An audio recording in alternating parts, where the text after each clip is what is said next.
Bonjour à tous, vous tous qui nous suivez partout dans la francophonie. Nous voulons vous dire la bienvenue sur cette chaîne. Et pour ceux qui nous suivent déjà, aujourd'hui nous avons la deuxième capsule de la sœur Jennifer et nous vous recommandons d'aller vous abonner à sa chaîne.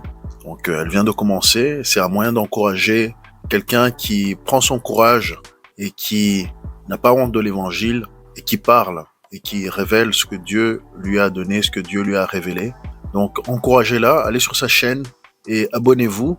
Donc nous allons aujourd'hui poster son message et vraiment c'est merveilleux ce que le Saint-Esprit est en train de faire. Il est en train d'accomplir sa promesse de Joël 2 où il enverra son esprit sur toute chair. Ce n'est plus une question d'être jeune ou vieux, d'être homme ou femme. C'est ouvert à tous. Le Saint-Esprit est là sur tous par la grâce, car nous sommes tous un en Jésus-Christ. Et de la même manière que Dieu a déversé son esprit sur toute chair, il a permis que la technologie ouvre la voie à tous de partager. Aujourd'hui, c'est même gratuit. Vous n'avez besoin de rien faire pour partager ce que Dieu vous a donné. Il faut simplement prendre son courage et bien sûr avoir l'aval de Dieu, c'est-à-dire qu'il y a un temps pour le partager. Et donc voilà, lorsque le temps arrive et lorsque vous sentez que vous pouvez livrer ce message, faites-le. Et souvent, vous serez étonné à quel point vous serez la réponse à la prière de quelqu'un d'autre. Bien sûr, si vous voulez nous écrire, partager ce que vous avez reçu, ça se fait à visiontransformation.info@gmail.com ou bien aussi écrivez dans les commentaires. Si vous sentez que ça vaut pas une vidéo et que c'est court, vous pouvez écrire dans les commentaires ce que vous avez reçu. Ça encourage le peuple de Dieu. Ça, je vous le garantis. Souvent, les commentaires peuvent être un endroit où de bonnes choses peuvent se passer comme des mauvaises, mais nous encourageons aux gens de partager. Prenez l'habitude de partager et Dieu vous donnera plus. Plus vous donnez et plus il vous donnera. Donc voilà, sans plus tarder, écoutons Jennifer.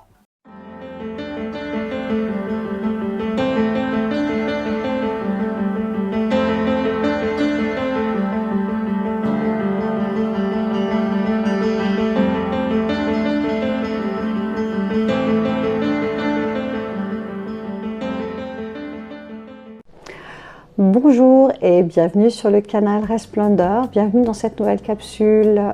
Je viens vous parler de quelque chose qui se passe depuis un petit moment dans ma vie et je voulais vous le partager tout simplement. Il y a quelques temps de ça, je parlais en langue en fait et le mot Hachem revenait souvent dans ce parler en langue, donc du coup ça a titillé ma curiosité. Je suis allée regarder sur internet la signification. Et ce mot Hachem est un mot qui est utilisé de façon courante chez les Juifs pour éviter d'utiliser le tétragramme Yahvé parce que en fait Yahvé signifie Dieu des lumières, maître des esprits et c'est sacré pour eux donc ils ne veulent pas le prononcer. Donc en fait Hachem c'est le nom on va dire usuel de Dieu. Peu de temps après ça, je fais un rêve où je voyais qu'il y avait beaucoup d'opposition, où on n'arrêtait pas de me dire « mais t'es stérile, tu ne pourras jamais avoir d'enfant, arrête d'essayer, ça ne sert à rien ». Bref, beaucoup de découragement dans ce rêve. Mais je ne baissais pas la bras, mais j'étais extrêmement fatiguée et il y avait un petit peu l'énergie du désespoir qui faisait que je continuais à avancer. Et à un moment donné, le miracle s'accomplit et je tombe enceinte d'un petit garçon qui s'appelle Aurel dans mon rêve. Et là, de nouveau, ce mot m'interpelle et de nouveau, je vais regarder sur internet la signification. Et Aurel, c'est un autre nom sacré que les Juifs donnent à Dieu, mais qu'ils ne veulent pas trop prononcer parce que, en fait, ce nom-là est encore plus élevé que le nom d'Hachem. Il se situe presque au même rang que Yahvé, dans le sens où il signifie, en fait, El Aurel. Lumière de Dieu, puissance de Dieu, secours puissant, force de Dieu, sécurité de Dieu. Hein? Donc en fait, Dieu était en train de me montrer que dans les différents adjectifs qu'on lui donne, eh bien, il y a une puissance qui est manifestée et qui est différente. Et que j'étais dans une saison où j'allais vivre le Dieu Aurel, le Dieu de sécurité, le Dieu de secours. Et je crois que dans les temps où nous vivons, je ne sais pas si vous vous souvenez de la dernière capsule que j'ai faite, qui s'appelle Prophétie 2023, où je parlais de 3 tableaux. et notamment le premier qui représentait l'état de l'Église, qui était complètement endormi, complètement malade, complètement asservi. Et moi, j'avais un petit sac à dos sur le dos et je devais gravir une montagne pour me sortir de cet endroit-là. Et cette montagne, la paroi était complètement lisse parce que les gens qui avaient essayé de la gravir, en fait, ils l'avaient lissée au fil du temps sans pouvoir la franchir. Et ce sac à dos noir que j'avais, c'était les esprits qui s'attachent à nous et qui nous empêchaient de rentrer dans notre destinée, d'accomplir notre destinée. Bref, je vous invite à la regarder si vous ne l'avez pas vue. Quoi qu'il en soit, j'ai fait un rassemblement de ces deux expériences spirituelles et je me suis dit, ok Seigneur, où est-ce que tu m'emmènes en fait? Et Dieu me disait, il y a des étapes dans notre vie où ça ne sert à rien d'essayer de combattre parce que le combat ne nous appartient pas. Et ça me renvoie à l'histoire de Daniel, en fait, qui, dans la Bible, avait à peu près 80 ans et qui a prié presque toute sa vie pour la délivrance, en fait, du peuple juif parce qu'ils étaient déportés à Babylone. Et du coup, en fait, ce qui s'est passé, c'est que l'ange lui apparaît et il lui dit « Écoute, Dieu a entendu ta prière depuis longtemps, mais sache que le prince de Perse a combattu et qu'il ne voulait pas laisser son territoire. » En sous-entendu, il ne voulait pas le laisser, il ne voulait pas permettre que la promesse s'accomplisse. Et donc, les anges qui ont combattu n'avaient pas assez de force. Dieu a dû envoyer son commandant, l'ange Gabriel, pour combattre et pour avoir la victoire.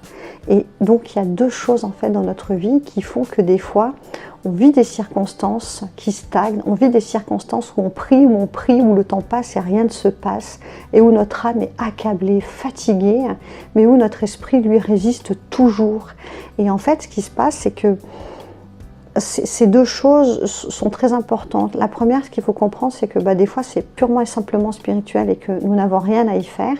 Et la deuxième des choses, c'est que Dieu, dans ces temps de désert par lesquels nous passons parfois dans l'attente, il vient émonder nos cœurs, il vient les changer, il vient les transformer, il vient changer notre attitude, notre compréhension, notre connaissance, parce qu'elle est faussée. Et donc, face à la circonstance que je vivais, j'ai dit, ok Seigneur, qu'est-ce qu'il en est de moi, qu'est-ce qu'il en est de ma vie? Et il me montrait en fait que dans ce que je vivais, il y avait les deux pôles.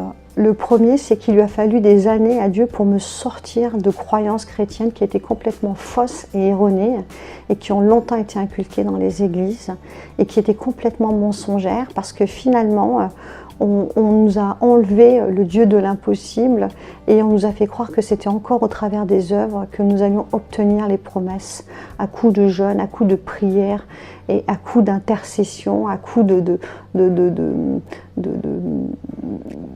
j'ai envie de dire de programmes et de chants d'évangélisation, etc.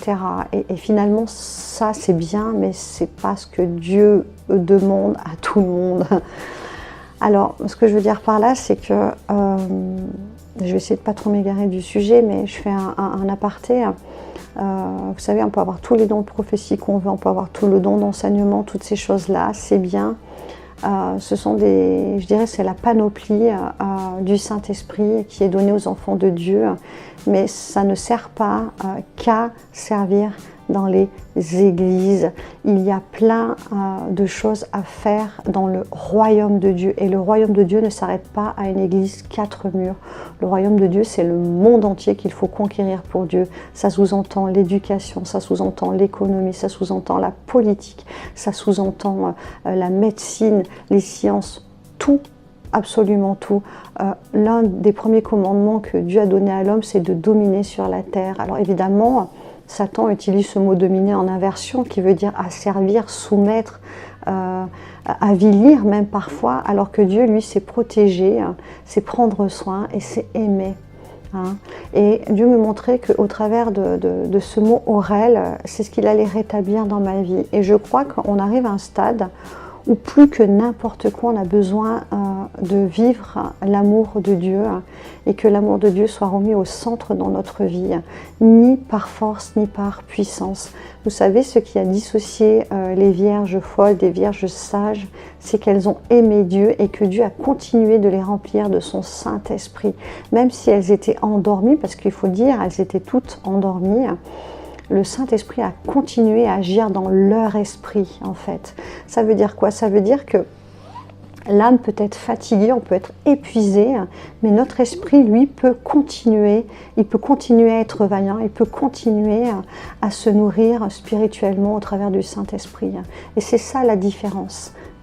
Elles étaient égales, les vierges, parce qu'elles étaient toutes endormies, mais certaines, c'est pas qu'elles se sont réveillées plus tôt ou plus tard, puisqu'elles se sont réveillées ensemble au même cri qu'il y a eu, mais certaines avaient continué à rester remplies, c'est-à-dire qu'elles avaient gardé la parole de la persévérance malgré les épreuves. Elles n'avaient pas perdu cette espérance, même si leur âme était fatiguée. Et c'est ce que je veux vous dire, c'est que moi, petite, on a vraiment tué le poussin dans l'œuf, si je puis dire, parce que je confessais des choses, je prophétisais déjà sur ma vie et on m'a souvent traité de grosse mytho, on ne va pas se cacher la face, parce que j'avais une réalité qui était différente. Et cette réalité, elle s'apparente un peu à la réalité de Noé. Vous savez, Noé, il a créé une arche pendant 120 ans sur une montagne. C'est vous dire à quel point on a dû lui dire, mais celui-là, il est complètement barré dans sa tête, il a pété une durite, il est complètement à côté de la plaque. Et bien souvent, c'est ce que j'ai vu. On le voit aussi avec le roi David quand il va combattre Goliath. Ses fils lui disent, mais qu'est-ce que tu fais là? Oui, tu es mauvais, tu es ci, tu es ça, tu viens juste regarder, tu viens te délecter. Bref, on lui donnait toutes les plus mauvaises intentions et pourtant, ce n'était pas du tout ça.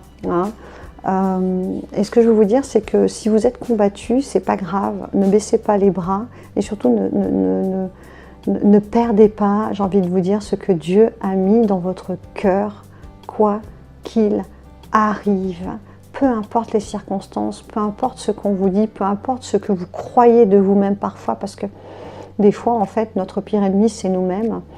Peu importe, quoi qu'il en soit, il arrive à un stade où c'est Dieu qui combat pour nous. Et j'ai envie de vous dire, plus la promesse tarde à s'accomplir, plus vous pouvez être certain que vous êtes dans les plans de Dieu. C'est paradoxal, mais c'est souvent comme ça. Parce que lorsque vous avez mis tout en œuvre pour l'accomplissement de cette promesse, quand il dit « attends là », ça veut dire maintenant reste calme et confiant parce que c'est moi qui combats pour toi.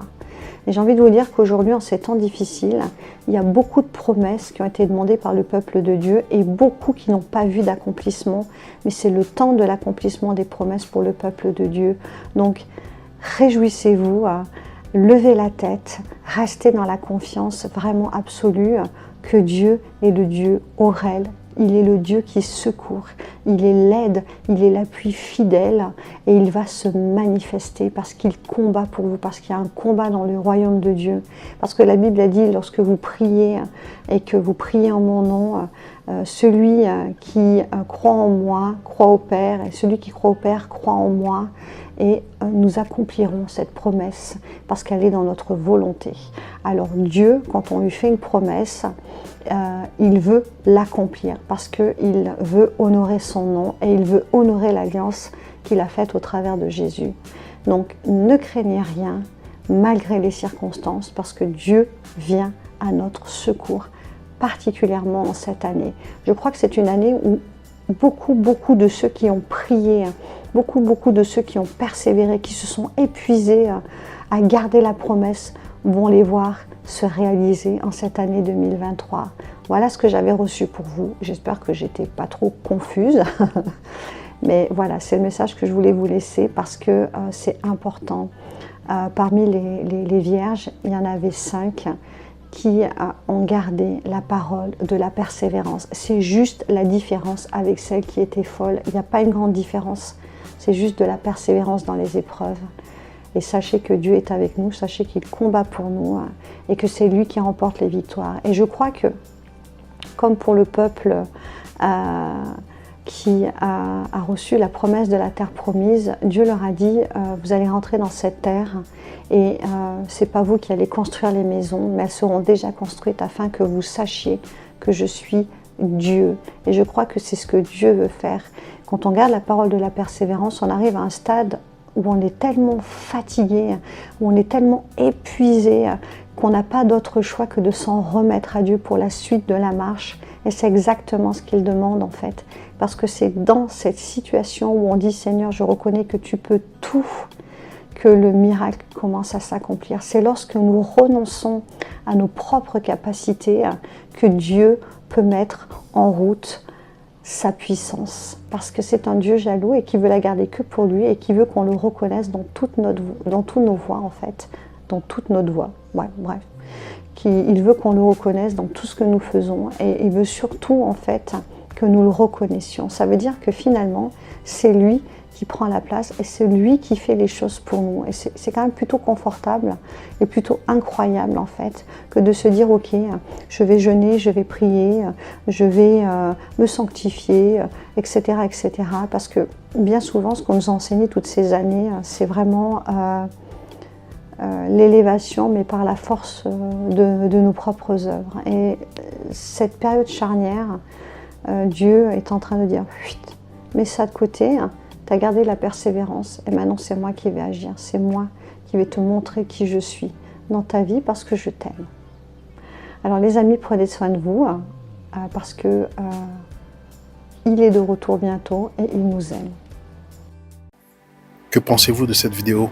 Est-ce que vous êtes d'accord ou est-ce que vous voyez les choses autrement? Ou si vous avez reçu autre chose qui va avec ce message? Laissez un commentaire, ça pourrait encourager quelqu'un, ça pourrait édifier quelqu'un. Et voilà, donc à très bientôt, au revoir. Vous pouvez désormais soutenir la chaîne via PayPal ou en nous achetant un café, les détails sont dans la description.